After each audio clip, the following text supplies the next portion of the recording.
One. Ladies and gentlemen, welcome to a live stream. It is Monday, January the 15th. Oh my God, we're halfway through January already. Why do we do that?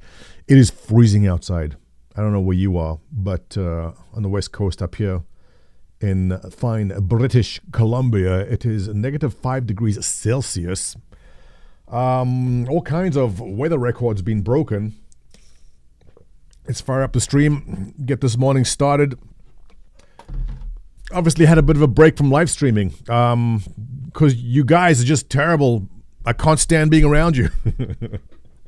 But I thought we'd give it a shot. Let's wait for the stream to spool up and get our day started. Today I want to take a look at the Star Citizen Monthly Report, which came out last week. I haven't had a chance to go through it yet, but we'll take a stab at that. I'll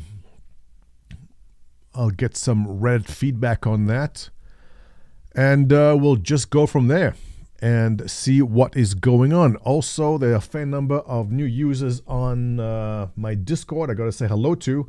Little Boots, good morning. This is a Ninja 07. Good morning, guys. You were early. So what time do I usually start streaming? Is it 10? It's 9:30 a.m. Am I early? I don't know. Drama content? Is there drama?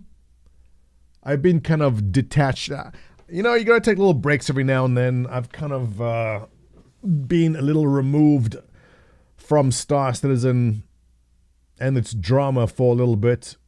Go find me the drama. Actually, no, there was drama. I don't even know where to find it. There was some kind of group of people that are giving some kind of tour on a ship, and then someone made the ship blow up, and then everyone was sad because griefing. I don't even know where to find it. I wasn't paying close enough attention. Unity, good morning. Sir Robin Hood, good morning. Yeah, Unity, been a while. Hoe gaan dit met u? How's my Afrikaans this morning?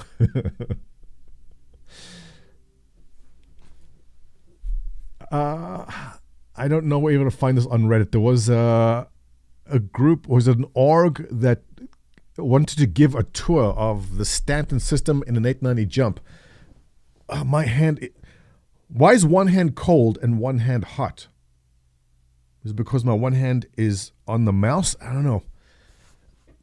Freezing in here. I'm on the ground level, so the coldest part of the house is my room right here. But with the PC running and the screens on, it's usually pretty good. It's nice and toasty usually, but this past couple of days, it's been terrible. Absolutely freezing cold. All my poor neighbors on that side, their pipes froze, so there's no water through the kitchen. Along the whole one side of the house, there's no water at all. Bad. You gotta give each hand the same amount of love. Right, so I'm using the hand under the armpit method of warming.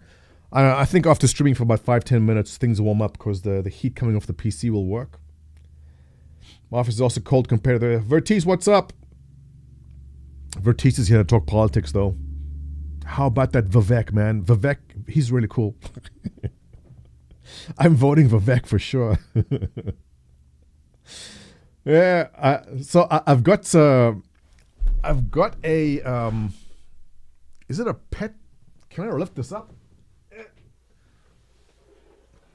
It's dirty. So I think this is what you put under,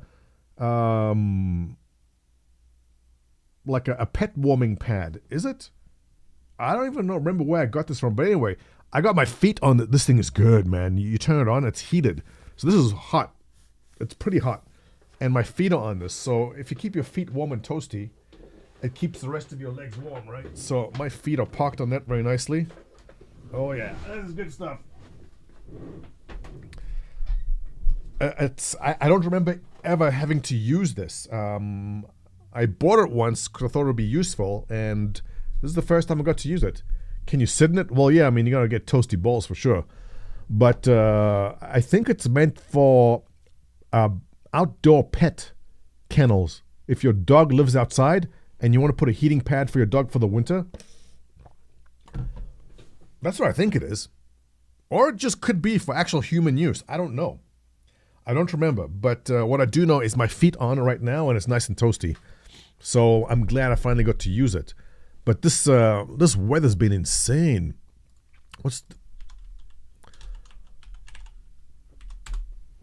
It's just record-breaking, horrible temperatures all over the place. Where's a map? I want to see a map of North America. Popular locations. There's nothing popular about those locations. Where's there a map in the Weather Network? Well, never mind. But yeah, pretty bad. So our poor neighbors, their pipes froze, and they've got no water to one side of the house. Yeah, it's 20 degrees in Texas. Can you imagine Texas? Well, it's not funny. I'm pretty serious. But wow, 20 degrees in Texas? Okay, I got to see a weather map. Weather map. North America. Weather.gov. What is the images? I'm curious to see what the temperatures are like. US surface map? Yeah.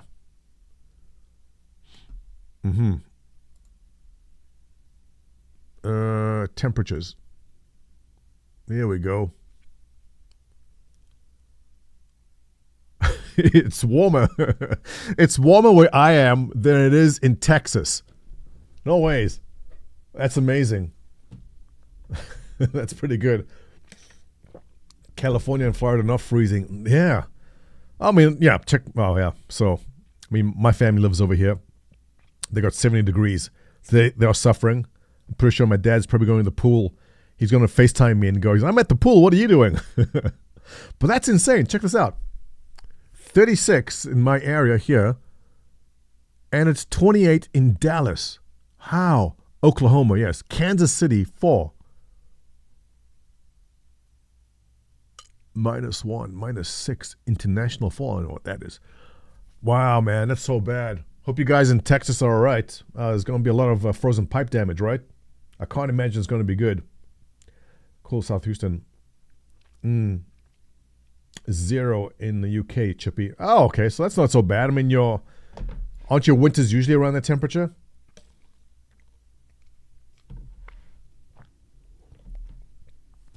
Florida may be nice, but in the summer's pure misery. Vertiz, I mean, it depends where you are in Florida. Anywhere near the coast in Florida is great.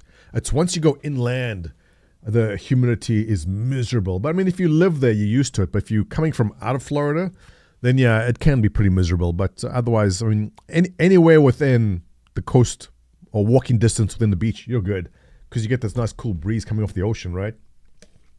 The power grid's going to fail again. Yeah, Texas, you have my condolences. I hope things are all right.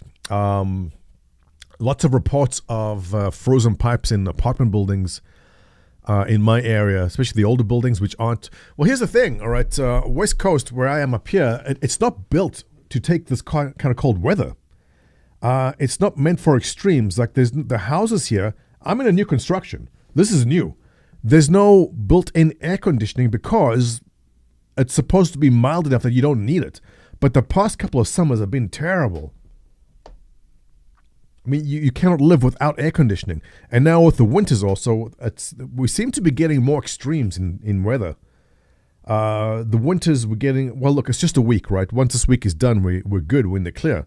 But it's this week of deep freeze, which is just terrible. And then in the summertime, we have some 2 or 3 weeks of just unbearable hot weather.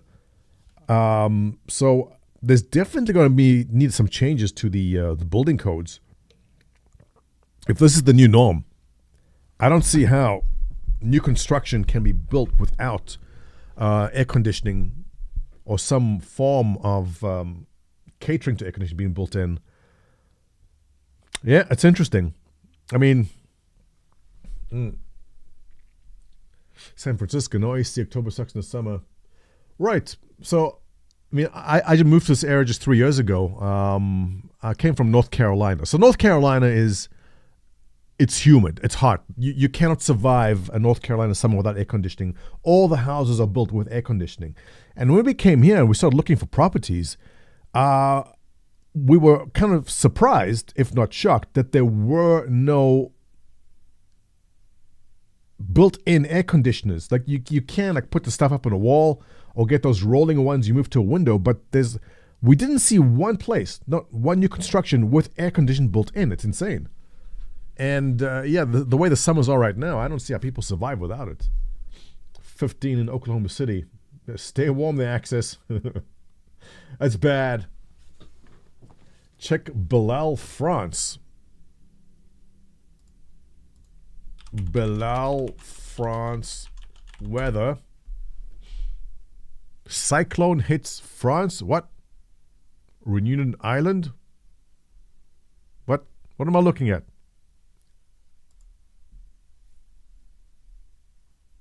I deny your cookies.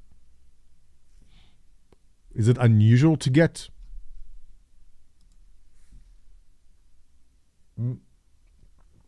Smoke Cloud, yes, welcome back. Yeah, I've taken a bit of break from streaming.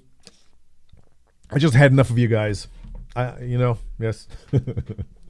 I'm back in the chair now. I figure if I run my PC and I stream, it usually gets pretty hot when I stream. So that should warm me up. Boy, is it being cold. Oh, we got these awesome heated blankets from Costco. If you go to Costco, they might be on sale still, but you plug them in, and the blanket, it's a nice big blanket and it heats up. I've been taking breaks from being downstairs in my freezing cold office to go upstairs and just cocoon myself in this heated blanket and just warm up after a while. It's great. But this cold spell should be done soon. Oh no, it's getting cool. No. Okay, it's warming up. Should be getting better now. But that's been unusually cold. And the worst thing is we didn't even get snow. We got like snow pants and snowboards and stuff for the kids this year. And we have not had enough snowfall. Actually, maybe okay now, but in Whistler, there was no snow at the base of the mountain. So they had to basically, if you ski from the top, you have to stop halfway and then catch a ski lift from there because you couldn't even ski to the bottom. That's probably different now, but it's surprising. It's freezing cold, but no snow at all.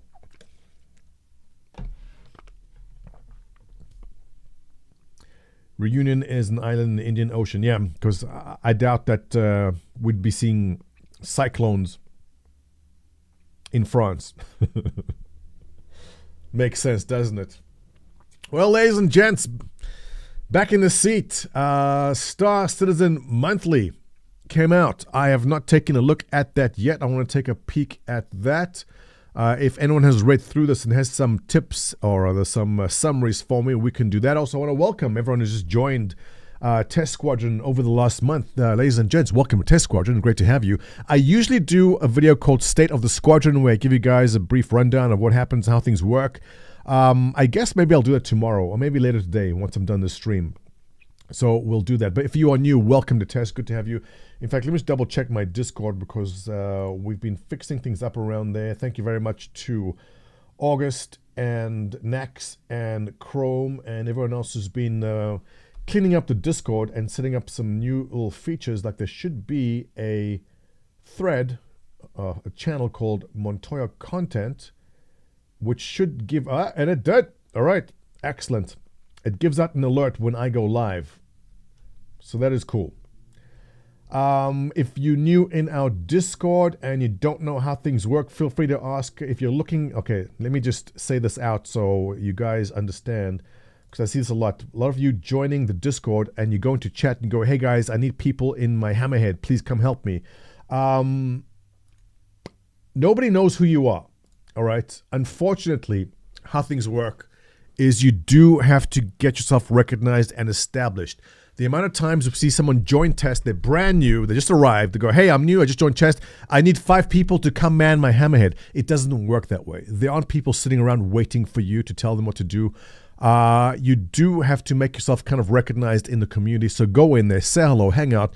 If you look at the top left-hand side, there'll be a list of events. Go join an event, hang out there. And once people start recognizing you, it might be a bit easier, but also typing things into the scroll will not get people to join you because people who are playing the game right now are not reading the scroll. They're in the game. So join a voice channel, say hello, get involved, and that should get you going from there. In fact, I'll probably talk about that more in the Status Squadron when we do that.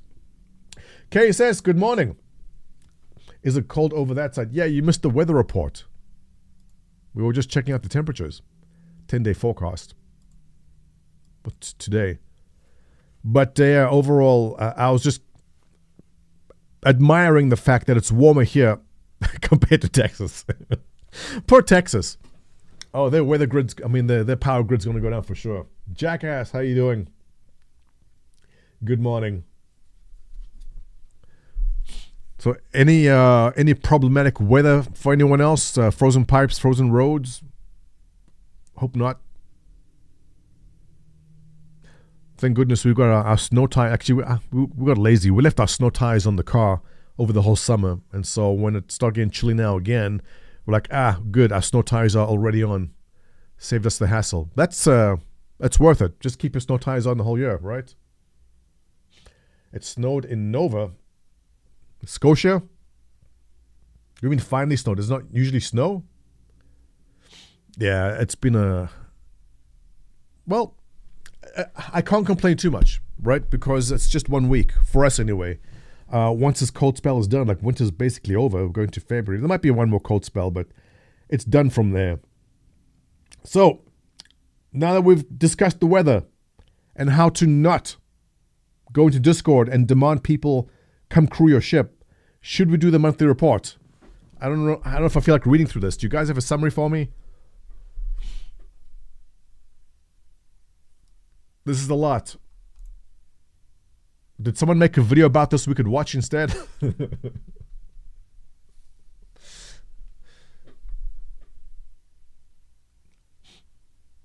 Northern Virginia?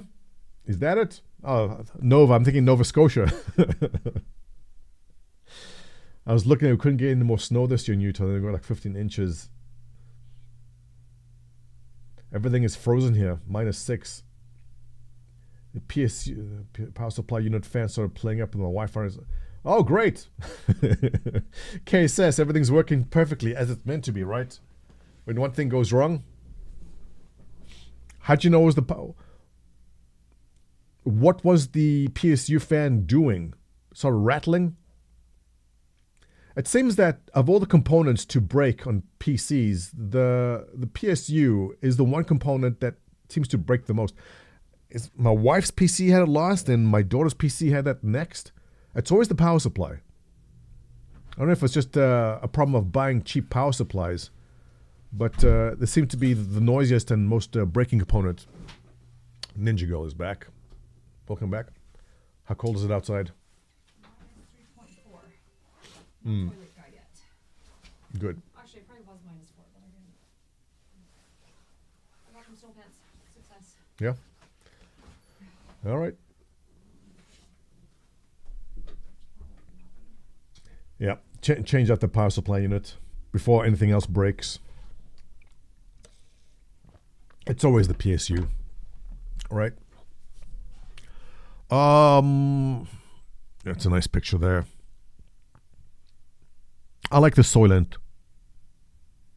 It's a good looking ship. Although I haven't flown it since we did the one video I got on it.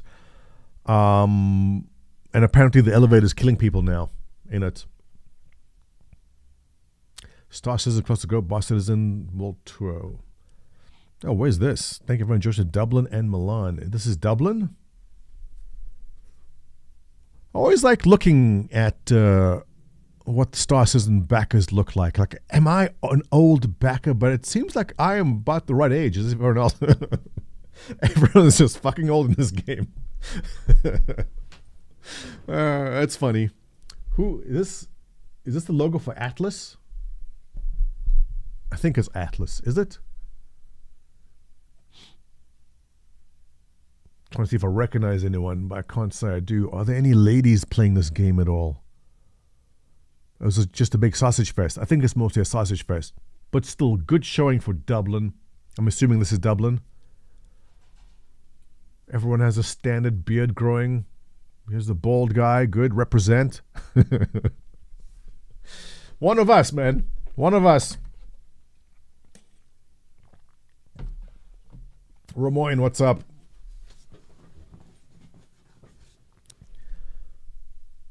I'm assuming this is Milan. This is the Italian crowd? Possibly. Good showing. Good for them. Okay, so without having to read everything in here, you know what? Let's just do this. Let's just go to Reddit, see what Reddit had to say about it. Gold pass for the Saber Raven. Interesting. Why? Why would the Saber Raven, out of all the ships, get a gold pass? That is weird.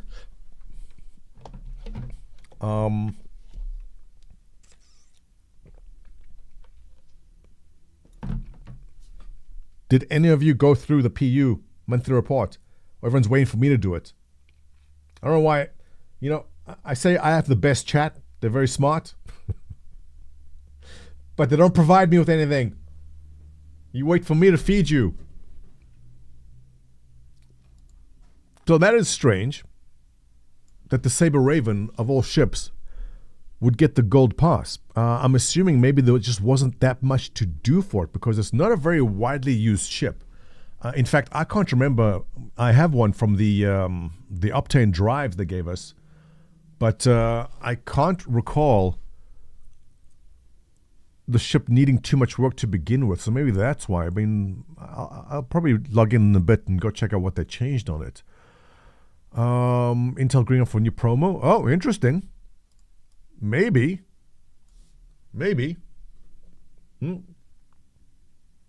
Because I did see that there was a recent promo they did, and they were giving out new Saber Ravens. That is possible. Actually, that's good. I'm glad. If they do, I hope they do. Because the Saber Raven is a very, very cool and underused ship. I hate when they make a ship. Okay, there's types of ways in which they limit the availability of ships. Like they do, it's time limited or it's production limited. There's only a certain amount come out. In a Saber Raven, you had to buy the Optane drive, and so I mean, interesting concept. I liked the idea. Optane drives were pretty cool, but not maybe the best. So I don't know how many people actually have Saber Ravens. It can't be that many, but it is a very, very cool ship. So giving people opportunity to get it, I like that. They should. Use my Raven when I need to get short distance quickly, not useful but unique. Yeah, I mean, I think it's a beautifully designed ship. I can't say I've used the EMP too much on that. I'd like to use the ship more. I just haven't had a reason to, but it is rare, and people have been paying crazy amounts of money for those Raven codes. What were they paying, like $300-400? Probably more at some point. But I don't like seeing them limiting ships and making people go to gray market for that stuff. I'd like to see them offer it again. So maybe with some new NVMe memory or whatever Intel wants to put out with their own CPUs maybe. I like that. That's a nice idea to sell. Oh, you know what? If Intel does sell some next batch of CPUs with Saber Ravens for Star Citizen, that could be good. For Star Citizen. Yeah. DreamHack Atlanta Saber Raven raffle. Yeah, that was it. Yeah. Grey Box Polaris. Yes, the Polaris. 7 years since progress.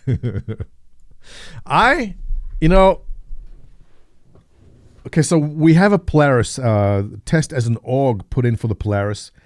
I have a love-hate relationship with the Polaris. The Polaris reminds me that we all went to that CitizenCon. This is 2016, I believe.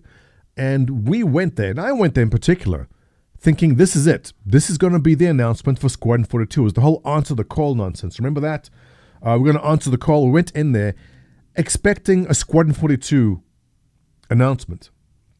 And instead, we got, well, we're not ready to show it to you. We're only ready when this comes out. And then, well, it's all history at this point. But instead, the Polaris was released to go, hey guys, let's buy Polaris. So we were very, very excited to buy this cool new ship, the Polaris, which was, it looked amazing. I mean, it's going to be a nice ship. But it upsets me because it was kind of a consolation prize. If you can call buying a ship a consolation prize. That we walked out of there. Well, I walked out of there kind of disappointed that we didn't get Squadron 42. But then we got this Polaris instead. I'm like, well, okay, I mean, there's a cool ship came out of it, but no Squadron 42. But 2016 was an interesting time also because I kind of made a decision when I first backed Star Citizen.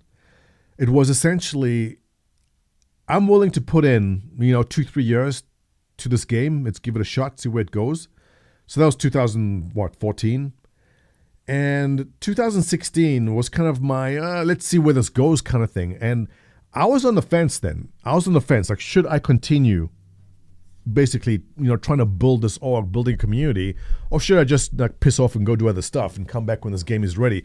And I had half a mind to just step back then and just say, I'll come back when this game is done. I don't know that I had the intention of sticking around this long. I made the mental decision back then in 2016. I said, you know what? Based upon what we've seen, let me give this another year or two. Then 2017 came along, then 2018. And I was like, you know what? Might as well just commit. Let's commit and just build this group I call Test Squadron. But 2016 was that watershed moment, was the point where I said, you know what? Should we do it? Or should I just back off and come back when this game is done? And look, I can't say it was the best decision because I building a community in Star Citizen was never a goal. It was never a life goal. Like, yeah, I'm going to build a community. That's not something I've been interested in doing for a video game. But it kind of just fell upon me. And, we hit on something. We hit on something interesting. We hit on something unique. And here we are. Ethan, what's up? Good evening. What if Star Citizen stops adding new features and just fix the servers? Gee, thanks. Yes. Why don't they just focus on making the game, right? Why don't they just stop making ships and just focus on the game? I don't know if you're being sarcastic or not. Are you? Gee, thanks. Let me know if you're being sarcastic or not, because there is a serious answer to that. But anyway, 2016, when the Polaris came out, kind of a watershed moment where I said, you know what, let's just commit. Let's just stick around and build this group in this game and see where this goes. And you know what? It's not been an easy journey. It's got its challenges. Here we are, 2024. My God, it's 2024 already. It's been fun though, right? I mean, I've made friends with Ethan Tyler. Hello. Welcome. And it's been interesting because around that time, I'd moved to North Carolina. I didn't know anyone. And so building the community in Star Citizen was essentially my circle of friends. And the cool thing about it is, like, wherever I moved around a lot. I've lived in South Africa, Toronto, North Carolina. Right now I'm in British Columbia. And it's been kind of cool that anywhere I go, I have my built-in circle of friends play the sad music. So that's been the good part. All right, let's tackle G Thanks here. He's saying, I can't play the game, not stable enough, very frustrating, makes me want to play something else. All right, so user experiences will vary, G Thanks. Is your PC capable of running the game? Because I have no problem running the game. In fact, most of the people in here will not have a problem running the game. Now, is it an issue of running the game on your PC, or is it a bad patch? This last patch has not been bad. So do you have enough RAM? Do you have an NVMe drive that is fast enough? Unfortunately, Star Citizen is rather taxing on our PCs. The reason why we have to spend thousands every year to get the best PCs is to make this game work. Salvaging missions are balked? Yeah. Are you new to Star Citizen? Because there'll be patches where things are just balked for the whole patch. That happens. It happens. But I mean, to answer, if you're serious about your comment that they have to stop adding features and just fix the servers, they are not adding new features. There's no new feature goes, oh, we've decided to add coffee making into the game. They're not sitting there deciding to add new features in the game. The servers, this team, look, there's 1,000 employees. CIG has 1,000 employees. And your comment is kind of reminiscent of people saying, hey, they're going to stop making ships. And if only they stop making ships, then they can focus on the game. But it's not the issue. Look, there's teams dedicated to working on servers all the time. There's teams dedicated to server meshing. There's teams dedicated to everything. And just because something is not working doesn't mean they're not focused on it. There's definitely challenges they have to making things work. So if you've hit a mission that is broken, or you hit a game mechanic which is broken, it's not because they're ignoring it. There's issues. There always are. I don't know how long you've been following Star Citizen. If you've been in for a while, you'll know. But if you're new, I can understand the frustrations. It's tough.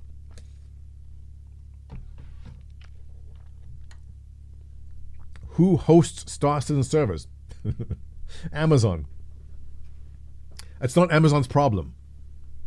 And if you've watched the very, very technical and in-depth explanations they gave during CitizenCon, you know the challenges they're having, right? 4 years, backer. Yeah, I mean, okay, 4 years, you've been here long enough. You know how it works. Yeah, I mean, it's not Amazon's issues. Look, making games is tough. Making games is difficult. We don't have to sit here and apologize for it. They have their challenges. We all know the issues. We've been here long enough to know the problems they have. But we also know that they are working. There's 1,000 employees working on it. Well, not on a server. But they definitely have the talent. And what they're doing is difficult. It's not easy.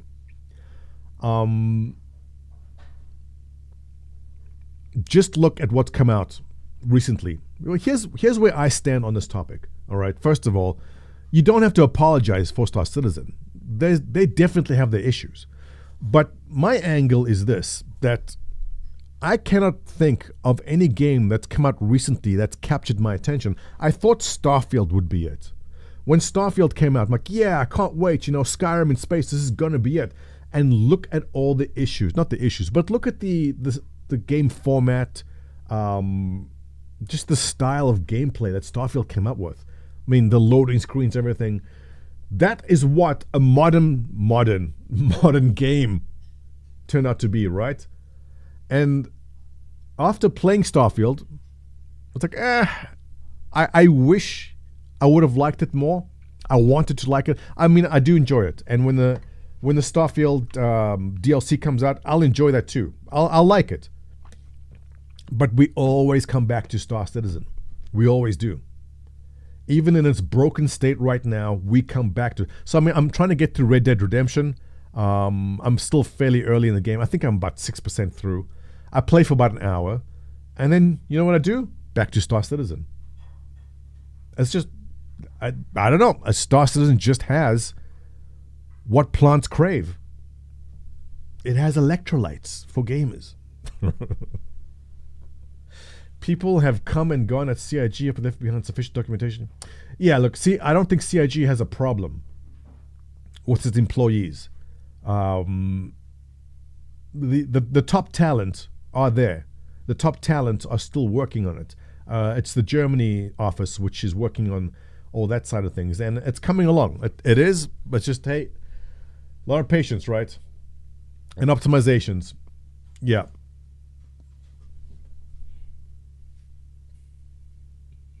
Everyone disappointed with Starfield, Bethesda. So, KSS, I don't want to say I'm disappointed with Starfield. I think I enjoyed Starfield. But it took me a while to figure out what it was which was missing. Look, I can live with the loading screens. Stepping out the ship, loading screen. Back in the ship, loading screen. Walk into a room, loading screen. I can get over it. But here's what was missing, all right? If you played Skyrim, and it said, you must travel to this part of the map, and you get on your horse and you start riding, and suddenly you see something in the distance. Oh, it's like an elephant attacking someone, and then you go, I'm going to see what's happening over there, and you stop there and you find a note, and the note says, if I don't make it, do this and this and that. You can have a goal of going from A to B, but along the way you'll have like 1,000 distractions. You're walking along, oh, what's that? A cave. Off you go into the cave, and 5 hours later, you find yourself in a different part of the map that the cave went. You'll just end up going 1,000 different directions instead of the direction you need to go. And here is what happened in Starfield. In Starfield said you have to go here. Now go to this spot. You click a button. You quantum over. You grav drive over, and now you're there. And then you land on the planet, and it goes, now go to the temple. And you walk the temple, and you're there. There's nothing to distract you along the way. So I found Starfield to be very go to A, go to B, go to C, and that's it. Whereas Skyrim was go from A to B, but you'll get distracted 20 different times between it.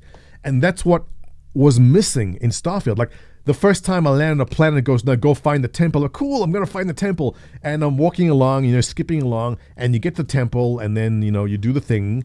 And I'm like, all right, is there anything else I'm supposed to do? Is there a cave that I should go explore that will yield some fancy treasure?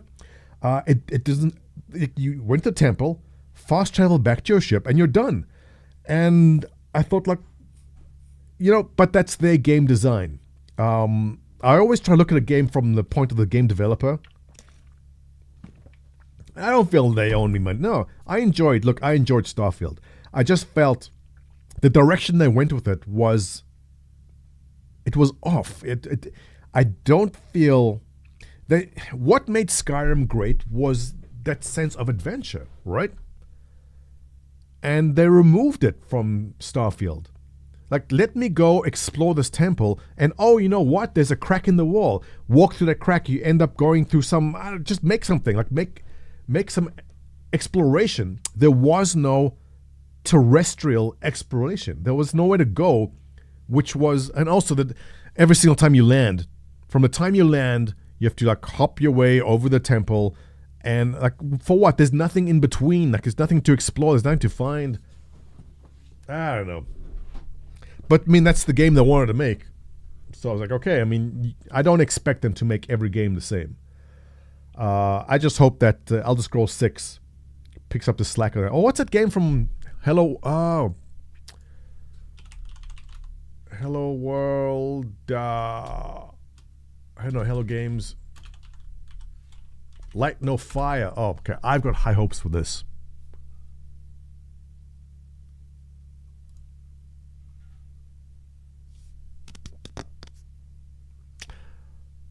I'm hoping this turns out to be something good. I'm not too crazy about the genre, like having little bunny creatures. Not my cup of tea. But No Man's Sky, I don't play No Man's Sky. I couldn't get into it. But I see a lot of people playing it who love it. My problem with No Man's Sky is because I played Star Citizen, my brain cannot adjust into what No Man's Sky is, because it's kind of sci-fi and space, but it's not. And I cannot get myself to enjoy the game, which is fine. I know you guys love it. I know a lot of people I know love it, and I think it's great. I just cannot bring myself into it. I've tried. But I'm very hopeful for Light No Fire. I want to give that a go, for sure. Looking to a Shrouded? No, what's that? Gee, thanks. Did you get into No Man's Sky?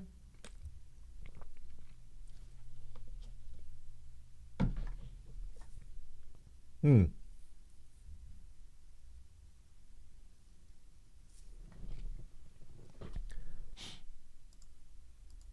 know if I can play the music to this, can I? Let's not risk it. But, yeah. Procedural Earth. A feature-dense planet. An entire planet. And if anyone knows how to make... Here's the point, but being feature-dense, all right? You can have a whole... This is another thing with Starfield. You can have a whole planet, but if the planet is empty, what's the point? And I don't mean AI generated content. I mean hand sculpted content, which is needed. And I think Hello Games can pull it off. I'm hopeful they can. But that's the one thing people were excited about, which we were, as a Star Citizen backer, you were very much, look at this base building. This looks great. Chop down the trees, building the base. Giant flying hummingbirds. I mean, I can't say I'm into that, but I think they can pull off something special here. Some nice mounts flying around. As long as there's a lot of stuff to do on the planet. And this is what, as a Star Citizen backer, you guys understood this too.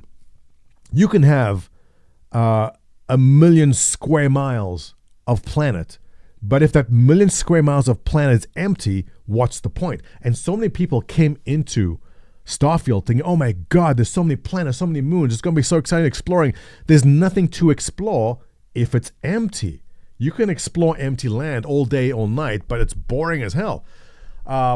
So I'm kind of hopeful that Hello Games can put enough feature-rich content into. It doesn't matter how big the planet is. As long as there's things to do. Like if you're flying towards those rocks over there and that leads you to some kind of adventure, awesome. But just for the sake of being big for no reason at all, there's no point. Star Citizen backers know what big empty spaces are like. It's cool to look at, but there's nothing to do there. A floating city. I mean, this looks great. Yeah, I'm excited for that. Is there a date for this? Light No Fire release date? Late 24. Oh, it's going to be happening this year. That'll be cool. Yeah. Shrouded is a voxel-based survival game coming in a few days. It is. Shrouded. Let's take a peek. What are you?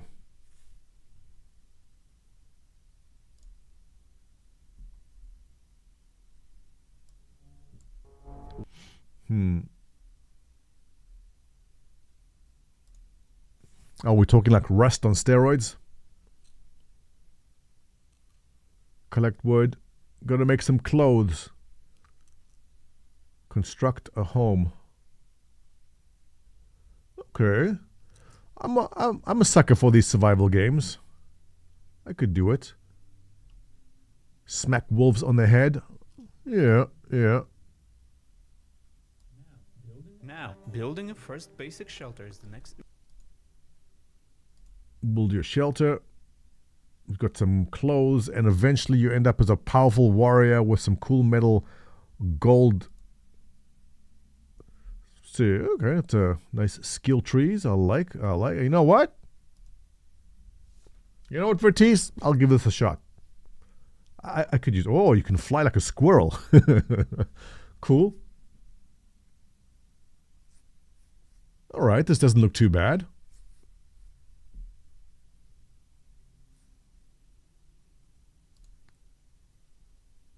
Nice boss battles. Okay, you've got some. Yeah, you know what? This is my cup of tea. Yeah. You know what? Oh, yeah, fancy end-game armor and a house to live in. Is this co-op multiplayer? What's the deal with it? Yeah, you know what? I'll give this a shot. I'm interested. Thank you, Vertice. You've given me a reason to spend money on something else. Raytheon, what's up? Yeah, I'm interested. I'm in the mood for some kind of survival, right? Check out Terminator Resistance and Rage 2 with John Carmack. Been gaming for 34 years. These are my all-time games. Terminator Resistance?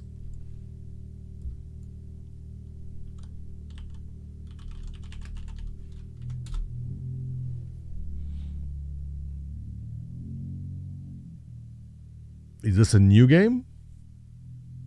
2019. But this is old. This is 5 years old at this point.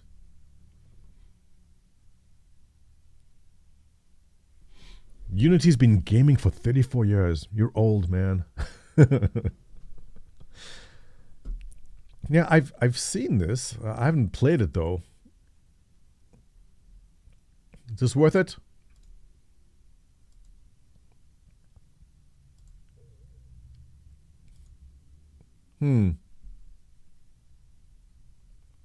So, Unity, are you recommending Terminator Resistance? Keep in mind, I'm also trying to play Red Dead Redemption. I can't. No, I mean, this looks great, but I'm trying to get through Red Dead. And if I start downloading a whole bunch of games, it's just going to go into my library of things and I'll never get it done. It didn't get much coverage.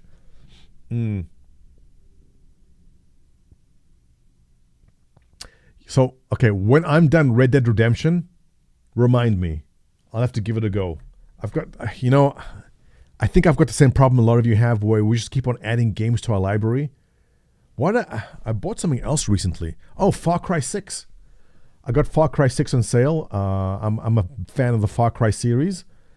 And downloaded it, just bought it. And it's going to sit there. Far Cry 6 is going to sit there for a while.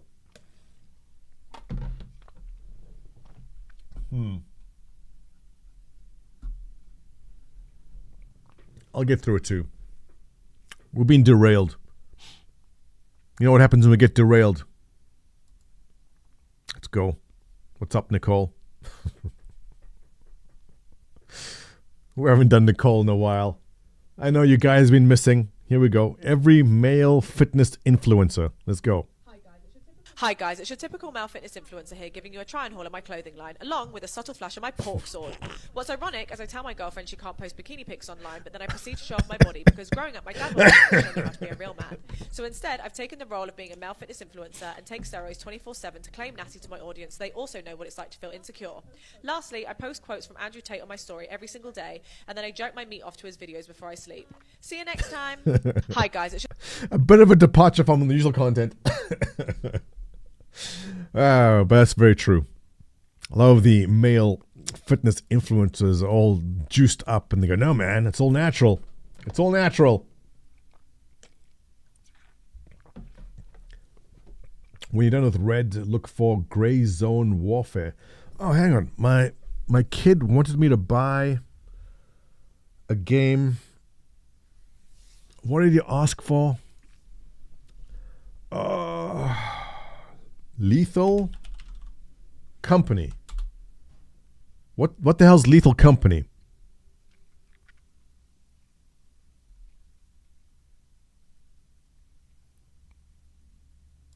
What is this?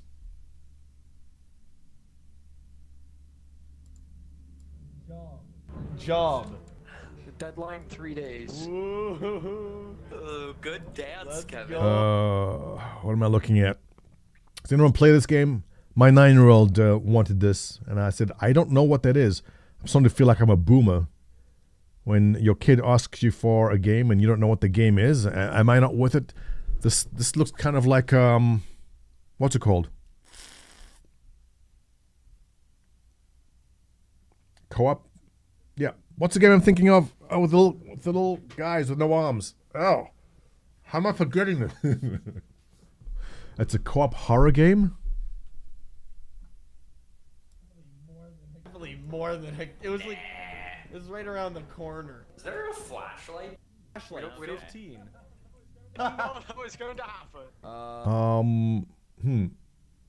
Among Us. Yes. Thank you, G. Thanks. Among Us. Actually, is this done by the same people who did Among Us? Graphics look kind of simple, but my 9-year-old says this is the game to get. Kind of, well, I'm getting the Among Us vibes, right? Looks like they're collecting stuff. What's the goal? Land ship.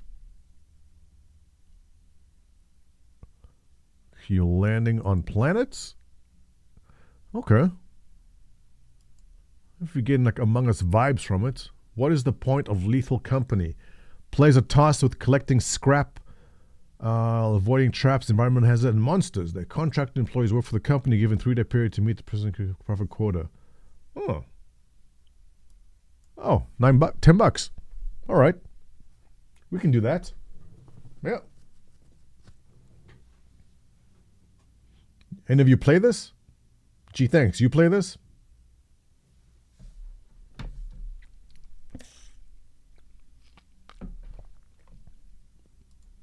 Official trailer. Let's do that. Is hiring. You'll have your very own ship, your very own crew. Your job? Collect worthless garbage to return to the company desk. It's easy.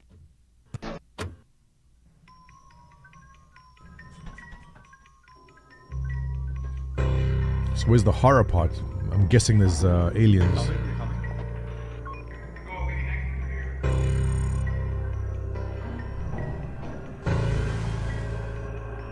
Oh, there we go. Okay.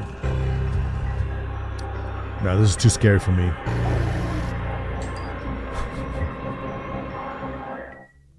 Well, that's it.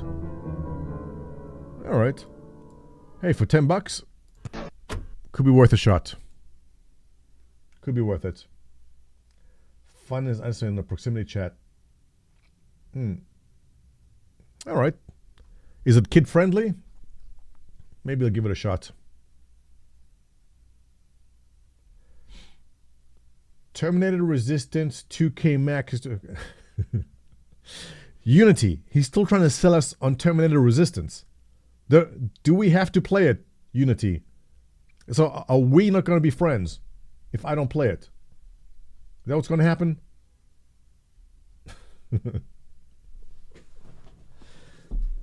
$2K Max, Extreme Difficulty 2-6 Chapter 19. It's so. You want me to find a specific clip? What happens there? Is something important supposed to happen? Tell me what it is.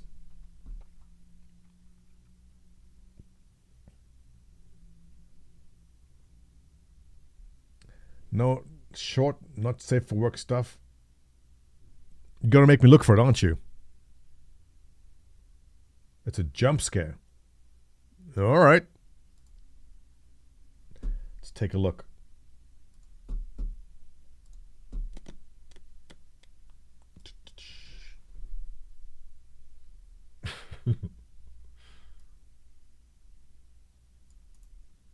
It's a very, very specific set of instructions. Terminator Resistance Chapter 19. This is a 19-minute video though, right? Is it a YouTube video? What are you trying to show me? Jacob. Chapter 19, Hollywood Hills. All right. I think I have it right here. Chapter 19, Hollywood Hills. That it?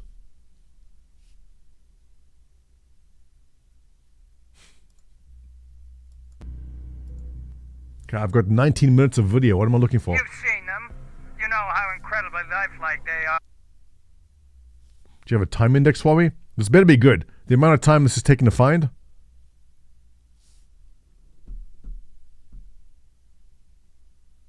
Chapter 2. I don't know how I'm supposed to find that. What's supposed to happen?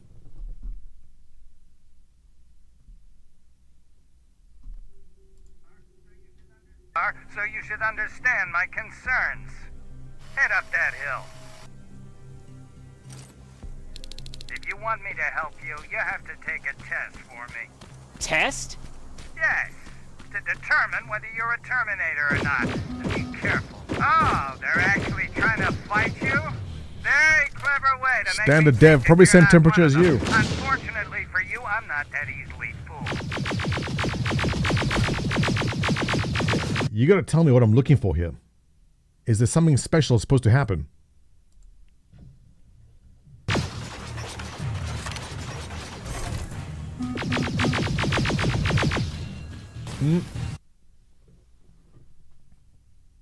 Most games from movies suck. Yeah, standard dev. As you can see, I'm wearing my my warm jacket. I've got a foot warmer running too. You keeping warm? Any frozen pipes? Search on YouTube. Yeah, right.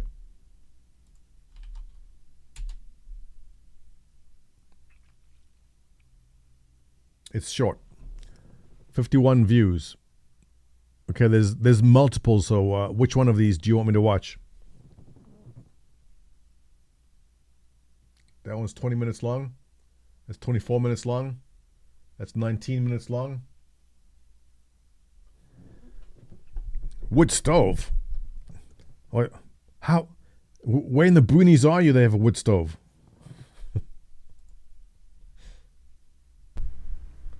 Okay, this is a 20-minute video, Unity.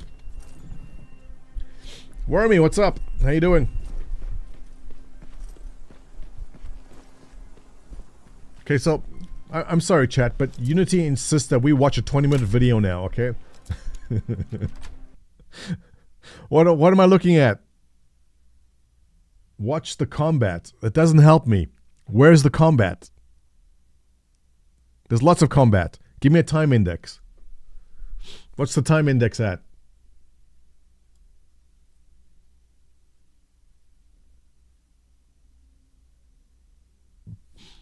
I think we'll go play some Lethal Company instead.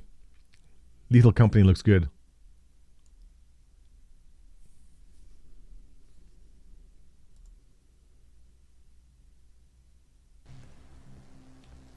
Well, no, I'm not opposed to trying out this game. It's just I don't have the hours in the day.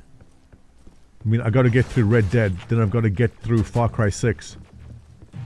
And then once that is done, actually, you know what? Next time this goes on sale, I'll just pick that up, right? Yeah. So anyway, thank you, Unity. It looks lovely. I'm a big fan of Terminator. I will put this on my list of things to do. Most definitely. You know, we we're supposed to be doing the PU report. That's what the video today is supposed to be about. That. Okay, so we got through the Polaris story. I'm on Reddit because I'm looking for the summaries because I don't feel like reading the whole thing to you guys right now. Let's see. We're a long way from seeing anything we've seen at CitizenCon. No one likes this. We're 10 days in the year. Very true. Very true.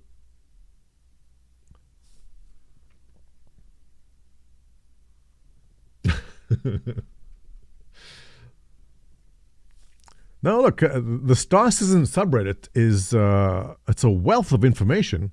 You just gotta know where to look. That's all.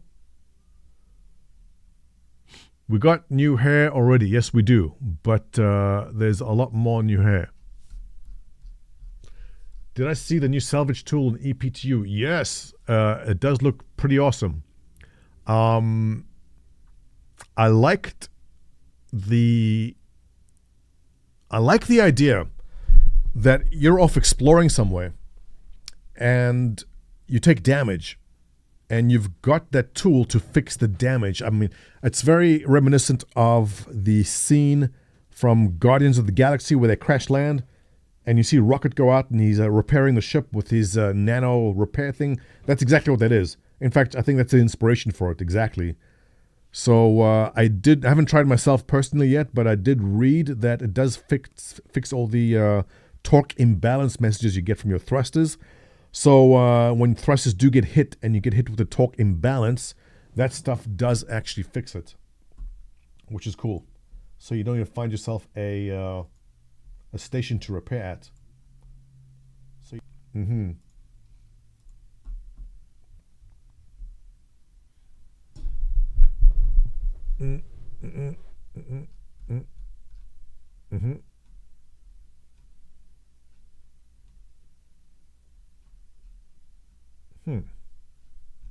All right.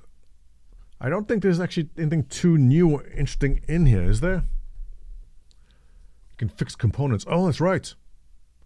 All right, so any components take damage. So what's the biggest difference between that big one and the normal handheld one? Is it the speed at which it happens? Do you know that Knight Rider thanked me for inventing the Shard 3X archetype compression system using in game video that was posted? No, Unity Being. I did not know that. What do you mean? You invented what now? I don't know if Unity is joking or if he's serious.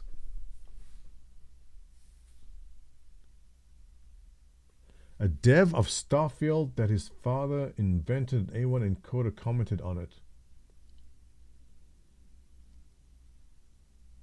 Shards.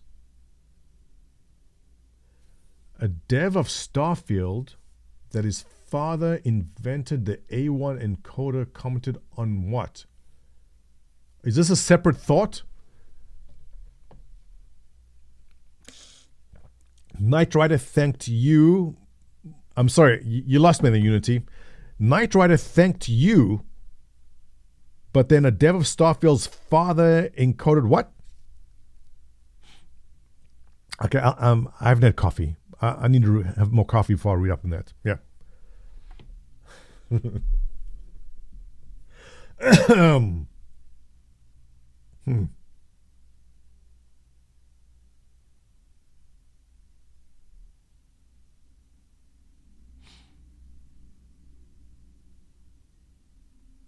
Yeah, chat, if I'm not understanding something, can you translate for me?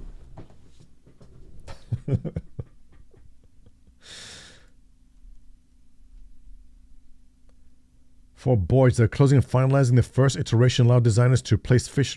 Oh, good. Finally. So if you guys recall, there's a lot more fauna and flora coming to the game. And I guess anytime there's water, there'll be fish, but also birds flying around. That is something which has been missing from the game. Just walking around and seeing animals fly around like birds in the sky. This is good. I like seeing that. Yeah, the birds are going to be T-posing. That's exactly what's going to be happening. Yeah. Jeff Bezos and his current wife in Italy today. Damn. So that's what a couple of billion buys you.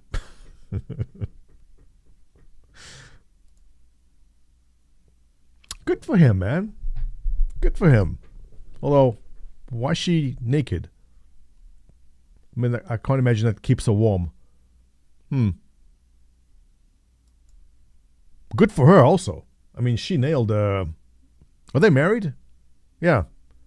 So, I mean, she could decide to leave tomorrow and just walk... Well, I'm sure there's a prenup. But even with the prenup, she's taking a couple of million away with her. 50, 100 mil. They both got what they want out of the marriage. 100% true. 100%.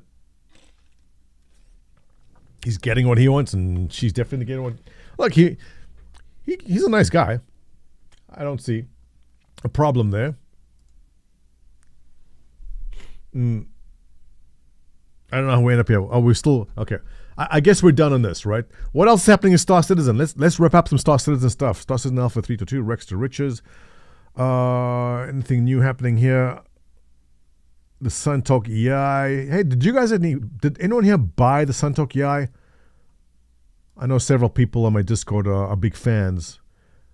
The Rambler, I skipped on the Rambler. I don't know if I have a use for it, but I do love it as a starter ship. I like it a lot. Maybe, you know what? Maybe I should upgrade my cutter. I got the Cutter Scout. Is it worth it? I haven't looked into it far enough for that. What is the end game of Star Citizen with implement daily challenges, login events, and narrative content? Artemis? Good question.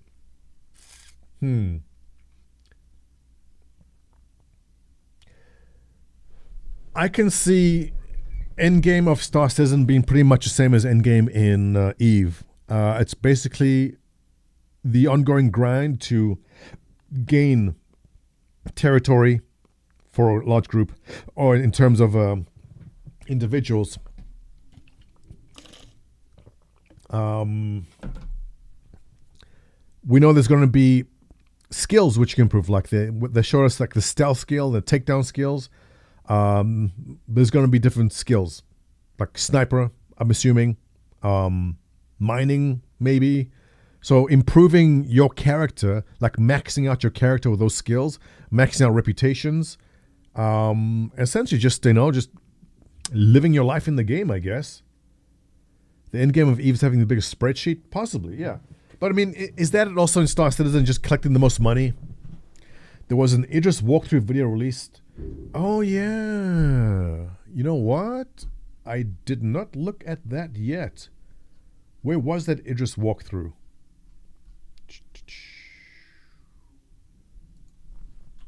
Idris.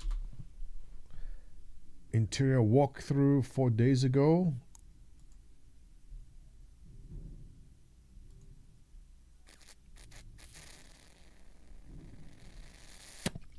Pipeline. Those criminals. All right. Is this the latest model of the Idris? It is. Huh. Okay, bridge. The lighting's a bit different from the lighting is darker than the original ones we saw. Okay, so we're walking down from the bridge. We're heading down the left-hand side of the ship, which takes us to...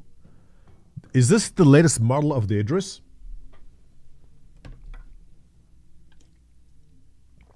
Upgraded my cutter to the Rambler. I think it's more versatile. What does the Rambler offer that the normal cutter's not? It's got the food dispensing thing and what, more fuel? Is that it? But also there's less space in the back, I've seen. I don't know. I'm still... I don't know. I like what the Rambler is, but I don't see... I have too many ships right now that do the same thing. I can't see myself going to the Rambler while you have some other kind of exploration, right? Okay, so this is the latest model of the Idris. All right, so coming down from the bridge, we headed down and to, I'm assuming, is the rear of the ship, which takes us to a turret. Okay, now I'm heading to the front of the ship at this point. Just trying to keep my bearings. And you have another turret with windows. Oh, the ship is so big. That is a big ship. Going down, this should take you to the hangars, I'm assuming. Or you should be seeing the hangars. On... You don't? Okay, Brig? This is a long video too, 13 minutes of this.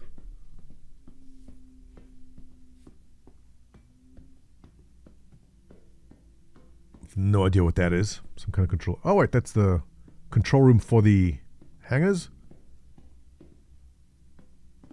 So how did they get this?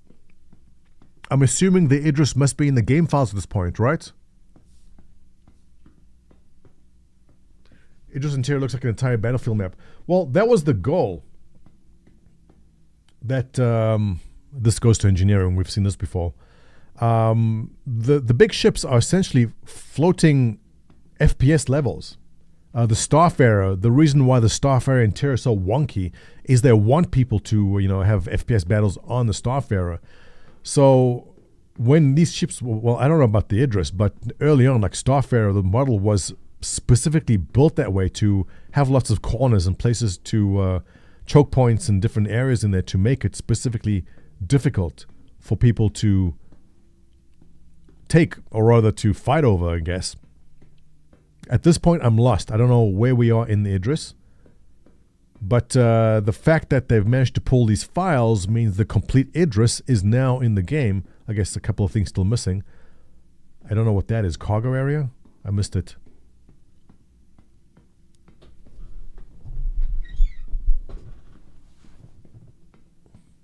Control room. Oh, the ship is so big. This ship is huge. Hope it didn't irritate you with... No, Unity, not at all. If you want to chat after the stream, by all means. I didn't understand exactly what you're saying because I don't have coffee, but if you want to chat, I'll catch you on my Discord, right? The X1 is not worth it right now. Yeah, so I picked up an X1 just because I needed to go in the 400. But honestly, I'm not a fan of the X1. I prefer the Nox. Personal preference, Nox. I assume the Nox fits as easily in the 400i, but actually the Nox is thinner. I mean shorter. Because with the gun mounted on top of the X1, it's actually longer, right? Ships should be big. We like them long and girthy. Well, chat, Jackass likes him long and girthy. You heard from him directly. Captain Quarters?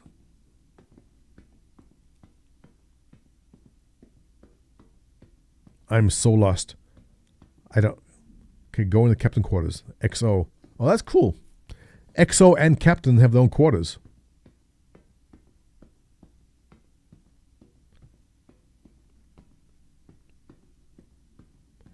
So, this area seems a lot brighter. Medbay. I'm guessing this is feature complete. Okay, no, so it's not. Some areas they can't enter. But it looks pretty ready. What do you guys give it? Another 2-3 months maybe? Next patch? Oh, will they even release the Idris? They should. Some people have this. So many people have bought the Idris over the years.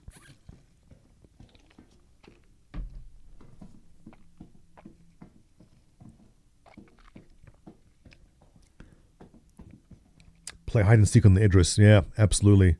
You'll never find anyone. Medbay. Oh, they better have like the big respawnable beds. It should, right? The Idris should have like the best medical beds. The T3s? Which is the bed you can respawn in? Only on Squadron 42. You don't recall the promises. Well, yeah. I mean, they also said we'll only get the F8 after Squadron 42.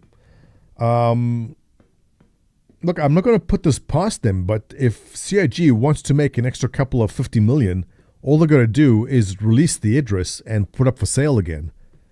Nothing will encourage buying, like putting a flyable ship in the game.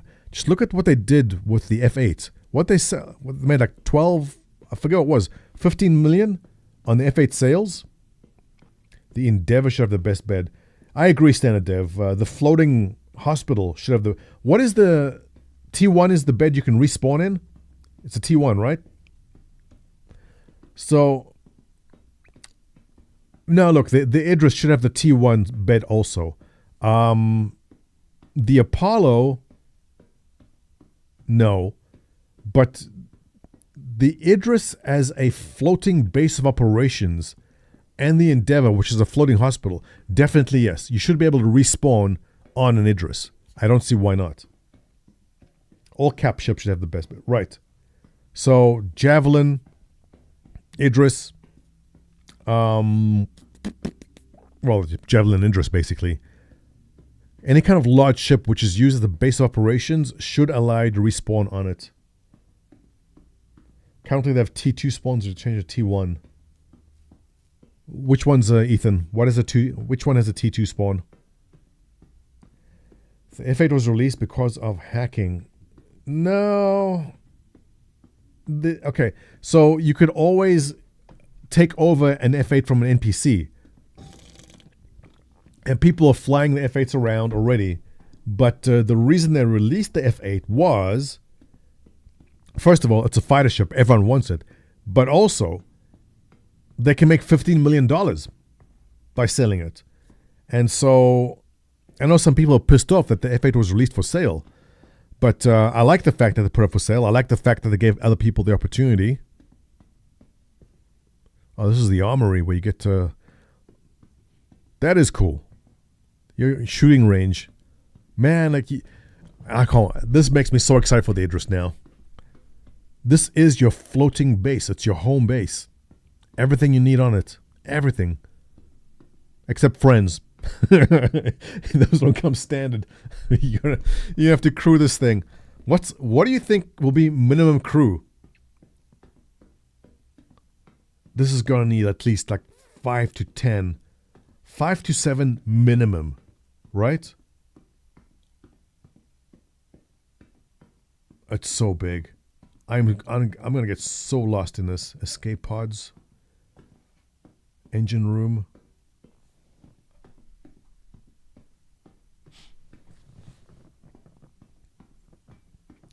Six people minimum, max 12. 15 bare minimum. Yeah. CIG, the kindness of their hearts, made 50 million F8. Right. So, look, if they want to break records this year again, which they can do now, apparently, because we know the secret. The secret is they put up some ship for sale, which I said would not be able. Oh, the Saber Raven. The Saber Raven will go up. Oh, they will sell. Actually, no, they can't because they need intel with it. Yeah. Or will they?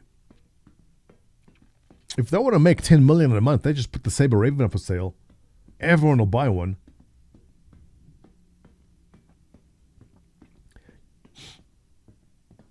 It comes out, you only see like 5 ships. Oh,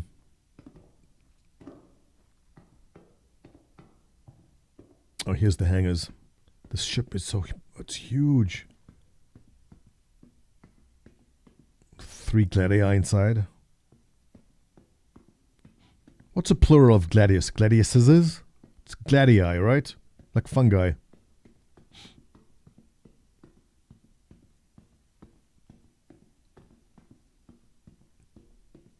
Two 3-man spec ops team do the boarding infiltrations.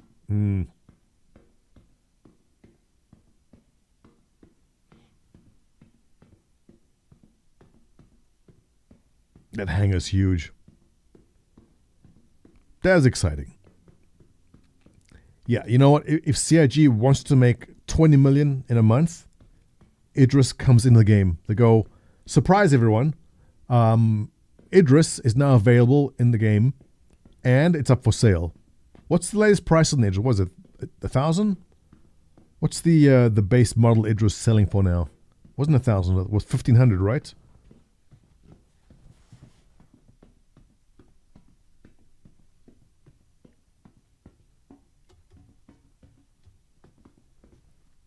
Turrets. Where is this? And that's right, the Argo comes stuck with the Idris, if I remember correctly, right? Though I don't see. I guess he's down to go on the planet as a ferry. 1,500.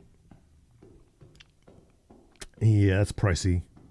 So 1,500 bucks per pop. Gravity generator. These are cool. I like looking at those. They're very pleasing to look at. Yeah, it's pricey though. So if they put this in the game, how many do you think they will sell? But they're also always quantity limited. Yeah, they'll make 10 million.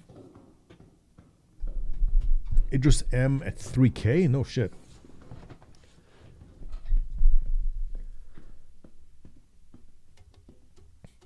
But they're not selling the Idris M's anymore, right? Those were also quantity limited, if I remember correctly.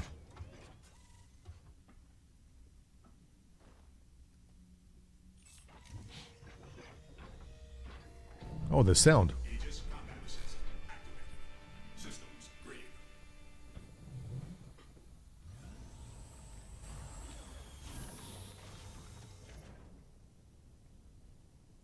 Landing gear retracted. Total Battlestar Galactica vibes in that.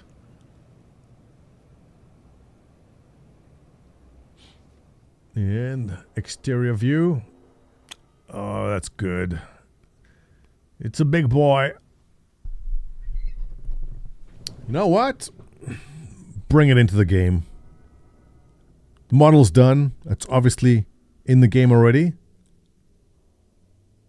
I wouldn't be surprised to see some Evocati or EPTU come out with the Idris. The model's in, right? So that's it. Battlestar Galactica reboot. Yeah, I don't know if I want to see a Battlestar Galactica reboot because I feel the last series did justice to the series, and there's always a risk of messing it up, right?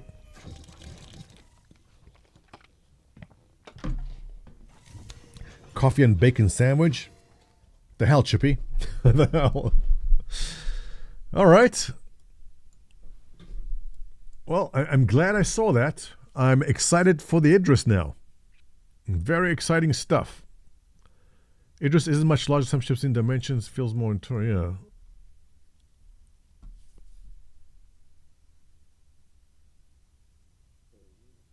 Spiderweb of empty hallways.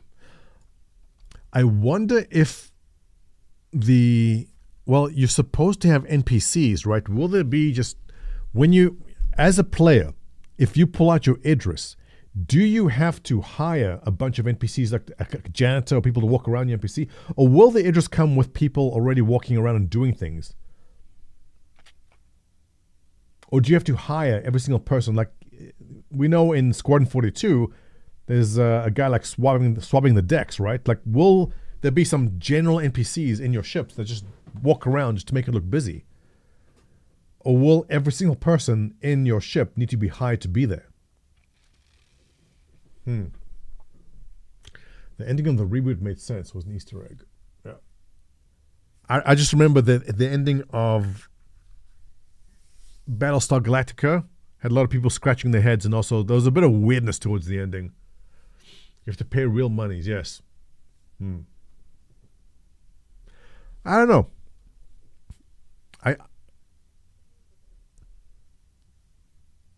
It's possible that when you have a large ship, just for the sake of making it feel like it's active, there could be just random NPCs walking around doing things, like a guy just, fixing a panel on a wall to make it feel lived in. It's not out of the question for them to be able to do that. There was more. The video shows the MPUV launching. The floor of the hangar does drop out in space. Oh, really? No. Not to this video, was there? That was the end.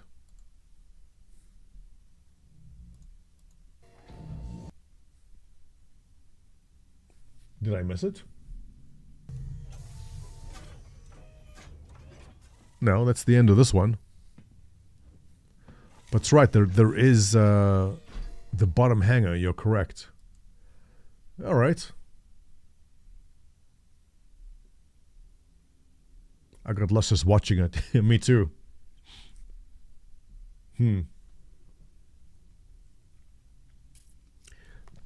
Yeah, Battlestar Galactica, I love the series. I'm not sure I want to see a remake because I don't think you can improve upon what they just made. So while I'm always a big fan of anything Space Sim related may come out, I'm not sure I want to see a remake of that. Anyway, what's happening in the world, ladies and gents? Let's take a look.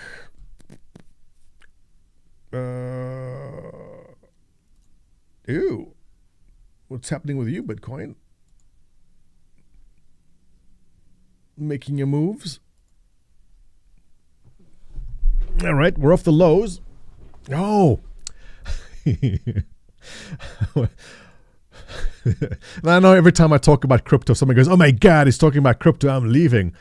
I had a good laugh about this. And I think this is so relevant to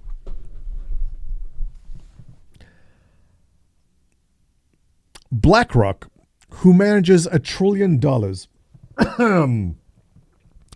There's been so much of this over the years. Okay, now this is 2017, where Larry Fink of BlackRock, funds managing in the trillions of dollars, saying Bitcoin, it's all scam. It's all garbage. It's money laundering, right?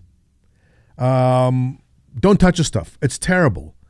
But fast forward to 2024, all right? The same Larry Fink from BlackRock saying Bitcoin ETFs are the first step in a technological revolution of finance. What happened between 2017 Larry Fink and 2024 Larry Fink of BlackRock. Why is Bitcoin now suddenly, hey, it's actually okay? The only thing that's changed is that BlackRock can make money from it now. And everything else has stayed the same. That's all that's changed. That ETFs will now allow you, the average person, to go and own Bitcoin without going into any kind of weird exchanges or anything from your own Wells Fargo or from your own Temple funds or wherever you are. You can now go and buy the Bitcoin ETF and be exposed to Bitcoin, which is actually now the first step in a technological revolution of finance. Whereas before it was, just for money laundering and stuff. And what is interesting in this to me was, not so much the shift in narrative, but how Bitcoin and crypto in general is being moved along from, okay, this is just using Silk Road for like bad stuff, but now it's totally legit. Now it's legit because BlackRock, and the thing is also, there's still a lot of people go, no, Bitcoin, crypto bad and everything. But hey, when BlackRock, not only that, but also Templeton funds.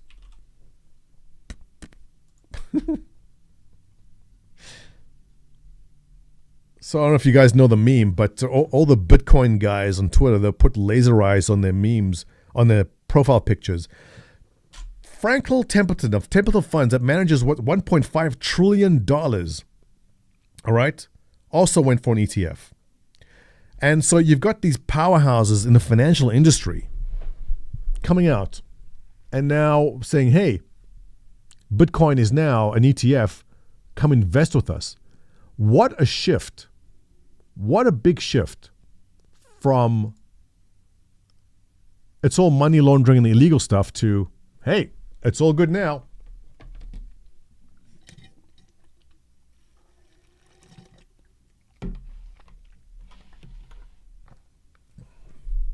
Yeah, so I just found that interesting, that how it's gone from fringe and just something that techie people did, nerds understood, to actual major, the biggest fund manager in the world, BlackRock, saying, hey, come along and get some of this stuff with us now. It's been interesting. Also, the inflows into the ETFs are bringing in a couple of billion. Now, Spot does eventually need to buy and own Bitcoin itself. So there's the next cycle. I'm in a small chart. Excuse the messy lines. But the next cycle in crypto is going to be interesting. And that's not happening anytime soon. It's going to take a little while. But now that it's accepted kind of mainstream, it's going to be interesting. It's going to be an interesting bull cycle coming in that, for sure.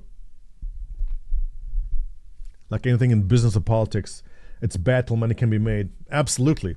that was the funny thing. Yeah. 2017, they couldn't profit from Bitcoin. They make bank, so now it's easy. Yes, that's exactly it. I just found it very humorous. And while we're on the financial part of the show, we haven't done some overlooked alpha in some time. Should we do one of those, guys? I think we should. Should you buy Airbnb stock? Let's see. Should you buy Toast? I don't know what that is. DoorDash, Nike, Moderna. Interesting. I would like to see stocks to avoid. 3 stocks to avoid in 2024. Number 1, NIO. Chinese car maker NIO has won plaudits for its electric vehicles, and in the latest quarter the company delivered 55,000 cars, a figure that was up 136% year over year. However, NIO is also losing a huge amount of money. Net income over the last 12 months was minus $3 billion, which was even worse than in 2022. And a price war for electric vehicles has sent NIO's gross profit margins down from 19% in 2021 to under 5%. Although headline growth looks good, it's in fact much lower than rivals BYD. I've not looked too closely at NIO, although obviously electric vehicles where it's at. Oh dear, All right, let's go bigger. Let's go to daily chart. Oh yeah. All right. So, without knowing anything about this company, I'd actually be very interested. Obviously, we're going to look into it a bit more now. But where did I draw a square? Give me a shape. Rectangle. So, the all-time lows were around here. So, should this company reach all-time lows again, is it worth looking at? Market cap 11 billion. Tell me why this is not a good stock. Li Auto. To top it off, NIO is investing in battery swapping technology that is unproven outside of a few big cities. According to Bloomberg, the payback time for one battery swap station is 8 years, based on 50 battery swaps per day. Given NIO only has $5 billion of cash in the bank to fund all of this, investors in the stock could be waiting just as long for a return. Number 2, Because Owens and I don't Minor. know Pick a enough simple- about battery swapping technology, but $5 billion on cash. You know, I like these kind of plays though. I like looking at the stocks which people don't like. Now the question is, did they fail to capitalize on selling shares up here when it was high enough to? Now they have $5 billion in cash. What's their burn? Did you mention the burn rate? Margins 5, growth lower than BYD. Over. Also, I mean, just because you're in the electric car space doesn't mean you're naturally going to succeed. There's going to be losers, there's going to be winners. Some of these companies will go defunct and disappear. Others will do very, very well. I got to look into what their burn rate is. How long, if everything else goes horrible for NIO, how long can they last with $5 billion cash remaining? We'll take a look. OMI. This is a small cap stock that was heading towards bankruptcy before the pandemic totally reversed its fortunes. The company suddenly saw huge demand for its healthcare products such as gloves, gowns and respirators, and the stock soared over 1,200%. However, since then demand has normalized and the company is now facing new concerns. According to company filings, roughly 40% of earnings are coming from healthcare products dealing with diabetes and sleep apnea. Both of these product segments are at risk from the explosive rise of weight loss drugs like Ozempic, which are changing the face of We've obesity. discussed Ozempic before, Combine right? that risk with a weak balance We talked sheet, about and that. This is another stock to give a wide berth. Number 3, Snapchat. Snapchat stock has almost doubled since My the beginning God, of October. Snapchat's still around? Really? Does anyone still use Snapchat? No, they still are around. Well. Lows around 8. Highs at 7. Okay, it's almost doubled. What's the story with Snapchat? I don't know anyone who uses Snapchat. The company a valuation of almost $30 billion. This performance has been driven by a third quarter report that showed a 12% increase in daily Hubble active interface. users to 406 million, and this growth appears to be driven by the launch of new AI tools inside the app. If Snapchat can continue this growth, then the stock absolutely has more upside I'd be curious to ahead see the amount and of could users on Snapchat versus number of users on TikTok. Because TikTok offers the same kind of tools, but, you know, I just look to my kids. What are my kids doing? My kids are not on Snapchat. I don't know anyone using Snapchat. potentially be a good buy. But it's worth bearing in mind that Snapchat is still losing money.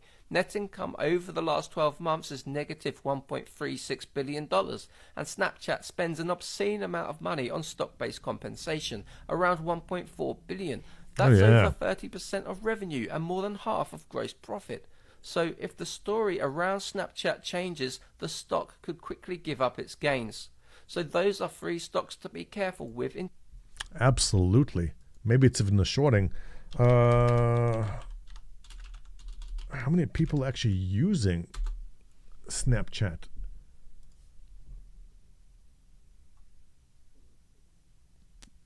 Number of active Snapchat use second quarter. I don't know how accurate these figures are, but they are declining. Oh, yeah, okay, chat's covering that, but it is on a decline as expected. That. Okay. Yeah, I would definitely say Snapchat not good. Probably worth shorting even. Interesting. But yeah. Instagram had a boom, but people still use TikTok. Sadly, still. Yeah, look, Instagram has this crowd. TikTok is eating everyone's lunch. But there's still plenty of people using Instagram. Snapchat, I don't know. I mean, I'm sure Snapchat has its demographic, but I don't see new younger people going to Snapchat. And when you don't have new people coming in to replace the older people dropping off, that's what you get, right? Mr. Riff, Snapchat barely use. Right, exactly. But also, when people start going to another platform, it causes the same issue. Okay, that was insightful. This concludes our financial section of the stream. Yeah. Well, nothing much happening in Star Citizen otherwise. I do want to get in and try the tool. Is EPTU up? I'm going to pull it up. I don't think I've installed it yet, but I do want to get into the EPTU. I got to try out the new tool. And I believe a couple of new ships are, not new ships, a couple of existing ships are going on resale. Is that what I saw? How's the EPTU going? Oh, what's the free game on Epic Games this week? Anything good?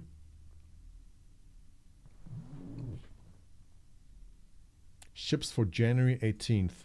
Yeah, I got this email. All right, we have the Scorpius, Santokiai. What's it? The Hull Sea, Lightning, Zeus. All three models of the Zeus up for sale again. They got the scales all wrong. It's confusing me. Okay, so everything's back up for sale again. Spirit, Rambler. Okay. I know. Any of you buying the stuff? Is there anything new?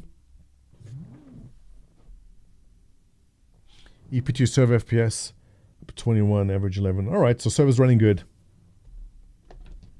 And you got the new tool up there, right? You know, I'll install EP2, but later we'll get in there. But I just wanted to get in this morning, get back in the swing of things. I got to make a video. What's the time? You know, we're going to cut the stream short because I want to make a video. I've got to get out to all the new members who've joined. I haven't done a State of the Squadron for 2024 yet, so we'll spit that out. But I'll download EPTU. We'll get in there. Maybe we'll mess around with that tool tomorrow and get that done. But thank you, everyone, for joining me on my stream today. It is Monday the 15th. Getting back my streaming legs. It's the repair tool, Brenner. The repair, but also it scrapes and repairs, right? Not only can you scrape, but repair too. Screw you, Mr. E. You're the old man.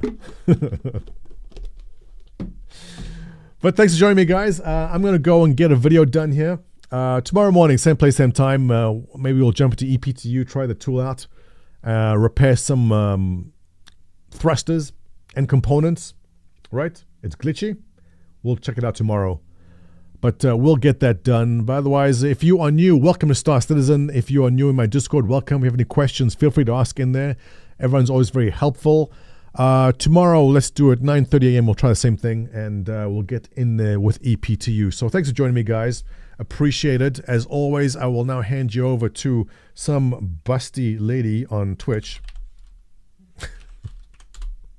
Or not. Let's see. Did they change the rules again? Oh, no, here we go. Mommy teaches you a lesson. Which we want to go over there? I wonder what the lesson is.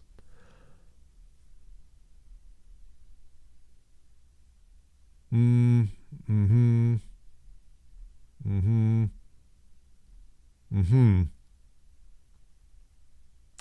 I'm curious, what is the lesson that she's teaching? It could be something good.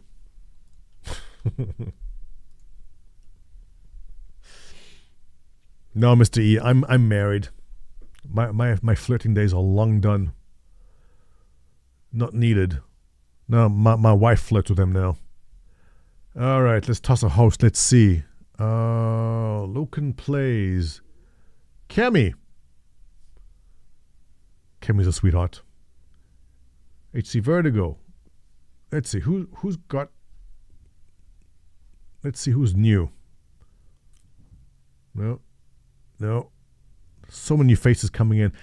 Every month there's a new handful of streamers I have not seen before. Gabby with 6 viewers. Oh, it's a rerun. She don't even. I'm curious. Well, I see people do it, but why do streamers just run an old stream? And I guess the follow-up question, who watches it? I don't understand it. I don't understand the concept. So Gabby is not on right now, but she's playing an old stream and there's 6 people watching it. Why are they watching an old stream?